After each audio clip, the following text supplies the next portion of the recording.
Então vamos agora resolver mais um exercício, onde nós vamos fazer o uso da estrutura de decisão if e de uma biblioteca que eu já comentei, que é a biblioteca math.remender. Então nós vamos usar para fazer este seguinte algoritmo aqui. Desenvolva um programa que receba um número qualquer e diga se é par ou ímpar. Então aparentemente muito simples, mas você pode se complicar se não conseguir usar a ferramenta correta. Então, antes de a gente começar a desenvolver algoritmos, vamos relembrar aqui um conceito importante. Muito bem, então lembra que nós falamos sobre tipos de operadores e nós comentamos sobre um operador aritmético chamado módulo, este rapaz aqui. Então, nós ensinamos que ele tinha o objetivo de retornar o resto da divisão. Então, só para relembrar, está aqui, né, a continha que nós dividimos, 27 dividido por 2. Aqui é o dividendo, divisor, resultado e o resto. Tá bom? Vamos agora usar uma biblioteca para que nós possamos fazer uso deste número aqui, o resto, pois é ele que nós vamos usar para saber se a equação, né, a divisão, ela é ímpar ou par, ou melhor dizendo, se o número que o usuário digitou na tela é ímpar ou par, vai depender do resto da divisão. Então, tem aqui uma técnica interessante na aritmética, que é o seguinte: todo número par que é dividido por 2, o resto sempre vai ser zero, tá bom? Então, está aqui a divisão de 2, 2 por 2, 4 por 2, 6 por 2, 8 por 2. Então, note que o resto sempre vai ser zero, tá? Então, a maioria dos números, eles terminam assim. Faltou aqui o zero, né? Eu não coloquei aqui o zero para que nós pudéssemos ter resultados inteiros, né? Senão, nós teríamos que ter um resultado fracionado. Mas, está aqui o resultado.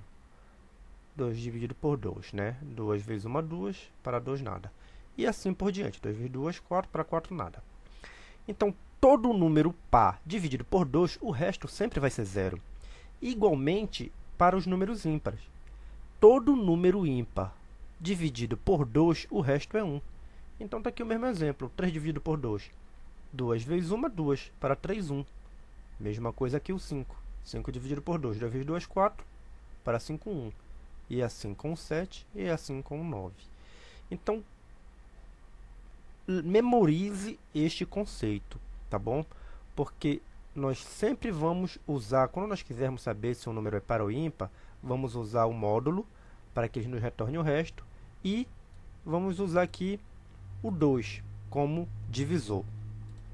Então, vamos voltar aqui para o Small Basic.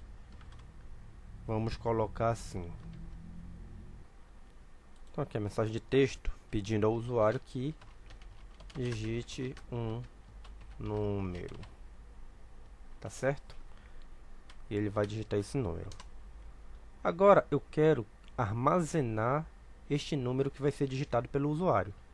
Então, eu vou criar uma variável. Então, eu vou chamar aqui essa variável de dividendo. Dividendo. Então, ela vai receber o quê? Ela vai receber o textWindow.readNumber. Então, a minha variável dividendo está recebendo o que o usuário digitou na tela, o número que ele digitou na tela. Agora, próximo passo.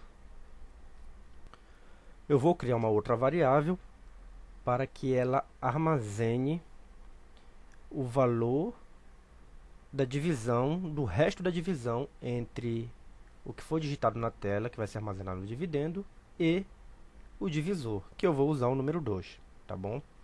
Então, vamos lá, vou aqui dar um nome bem sugestivo, chamar minha variável de resto. Ela vai receber text, a biblioteca math.remender. Então veja aqui novamente que ela pede o dividendo e o divisor, tá bom? Para que ele retorne o resto. Então eu vou armazenar aqui nessa variável chamada resto. Então o dividendo é a minha própria variável dividendo, é esta aqui. Então eu vou escrever aqui dividendo. Assim, o número que for digitado na tela, que o usuário vai digitar, ele vem para essa variável e eu vou usar ele para dividir por 2. Novamente aqui, para você ver a estrutura da função. Então, ele me pede para colocar o dividendo e depois o divisor, tá certo? Então, o divisor é 2. Por que eu uso 2 nessa situação? Justamente por isso, porque se o número for par, o resto dele vai ser 0. Se for um número ímpar, o resto dele vai ser 1. Então, sempre é bom usar o número 2 como divisor. Agora, vamos fazer um teste. Vou passar aqui uma linha em branco. If. Então, aqui é a minha variável resto. Se resto for igual a 0, then... Bom, se é igual a 0, é porque o número é par. Então, eu emito uma mensagem.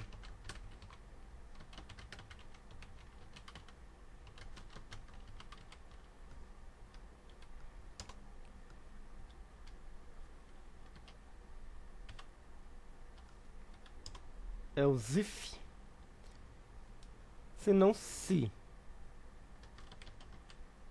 resto igual a 1, then, aí eu digito uma mensagem aqui, o número dado é ímpar. Perfeito? E aí eu termino aqui a minha estrutura de decisão if, com end if. Então vamos ver como é que ficou?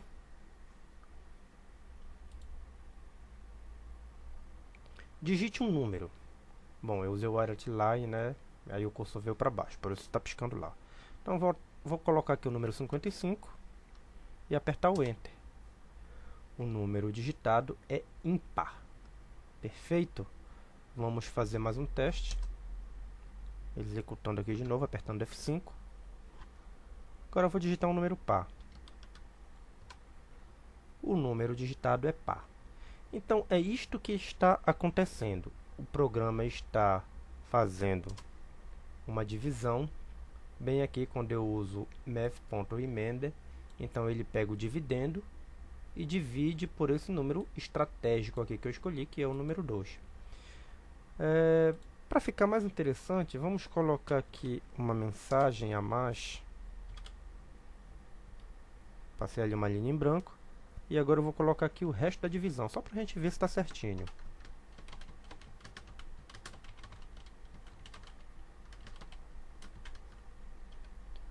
Aí eu concateno aqui e peço para ele mostrar a minha variável resto. É ela que tem o valor com o resto da divisão. Vamos fazer outro teste. Digite um número, 43. O número digitado é ímpar. O resto da divisão é 1. Falta consertar aqui esse A. O resto. E vamos tirar aqui esse WriteLine, tá? Deixar só o Write. Opa, vamos executar. Digite um número, 45. O número digitado é ímpar, o resto da divisão é 1. Então, qualquer número que digitar, que for digitado, ele vai ser dividido por 2. E aí, o resto dele vai ser ou 1 ou 0. Bom, então o conceito é esse. Espero que você possa ter entendido a utilização do operador, né, de módulo, que na verdade é a nossa biblioteca math.remainder. Tá certo? Ficamos por aqui. No próximo vídeo vamos ver aqui mais alguns macetes. Até lá.